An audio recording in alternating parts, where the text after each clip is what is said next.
once again. This is Morgan's Minutes. My name is DeMar Anderson. I'm here with Coach Brian Morgan. Great to be here. Coach, we're going to get straight to the point. Like always, undefeated season. District championship. It's kind of historical because it hadn't been done in 27 years. A little secret here, don't tell me.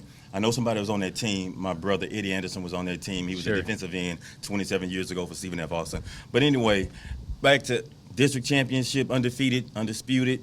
How does that feel? How's the team? It feels good. I think it was important for us to go out and play well last week, not only for us going into the playoffs, but I thought also for just for the morale and everybody in the community. I think it's a big deal, and people want to see good things happen, and so just to continue increasing the support from the community, it was important for us to go undefeated, even though the game didn't matter a whole lot. Yes. Okay, so the team is peaking at the right time. They're clicking, they're getting along, they're having fun. What do you attribute that to? We got a pretty good little chemistry. If you're around our team, our guys like being around each other. They have a lot of fun together. They can be a little rowdy at times, but they really get focused in the afternoon when it's football time. And the guys, they really, really work hard. And I think just like anybody, you like to win, and those guys enjoy winning. They understand. I think they really understand, hey, this is what's got us here, working this hard, doing this way, and then you got good results, and so they don't mind repeating that. Yes. Another thing, over 200 yards offense. You're averaging over 200 yards offense, and rushing and passing. That's pretty balanced. Yeah, it is, and it really just boils down to what the defenses are giving us. Some teams, Friendswood, really stacked the box and made it really tough just to run the ball consistently. Yeah. So we ended up having to throw the ball down the field. Did a really good job of that. Jamar did a good job of that. And then when he had a chance to run, he made him pay on some long runs. And see, you said Friendswood. They kind of caught us early with those shallow crossing routes. Yeah. Were we expecting that? We were expecting it. We didn't play great defensively, not what we expect. It was okay, and we made some adjustments and played better after that. But just a couple guys that typically play really, really well for us just didn't play great for whatever reason. So we got to get that corrected if we're going to continue winning games. Okay. So next, how do you and your staff handle halftime adjustments? Talking about those crossing routes, how do y'all handle the adjustments at halftime? Do y'all go in a team or just positions? Or? Yeah, when we go to halftime, we usually meet separately, offense and defense, and just kind of talk about. I can just speak offensively since I'm over there most of the time. But hey, this is what's working. This is what we like. This is what we need to change. We need to block this differently. Hey, they're showing us something different in coverage. We need to call something else in the second half. Maybe we didn't game plan for, but maybe from some past weeks' game plans. And then defensively, Coach Mangum does a really good job of communicating with those secondary guys of hey, what they need to do different in coverage. And if he's got a question, he may run something by me, and I think we just had a couple guys really playing with just not great technique wise, and we got to get that corrected. Made a little change at halftime just as far as took one guy off the field and put another guy on. I think that just helped us scheme wise. Okay, so let's talk about the players of the week. Outstanding play this week. So. Yeah, sure. I think obviously every week we could probably give it to Jamar every week if we wanted to, but he's really a selfless guy, and we try to make sure and honor those other guys. Tony offensively had a huge night. I think he had 8 catches, over 100 yards, I think 3 touchdowns. Yes. So he had a huge night. Defensively, Malik Jones stepped in at corner, which we think he's a corner at the next level anyways. So he's done a good job when he was asked to play corner. He had a pick and played really, really well.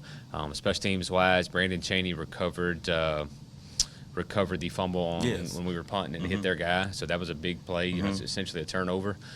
He did that, and then our pancake chain going best blocker went to Tink Trevante Kane. Trevante Kane is always coming up. He's been a staple of the offensive line, and he's consistent, strong. Yeah. He's really could start for the defensive line for us. He's a really, really talented guy. We need him at center. He's really talks well, communicates well, and then handles those big guys inside really well. So I'm going to ask you a question.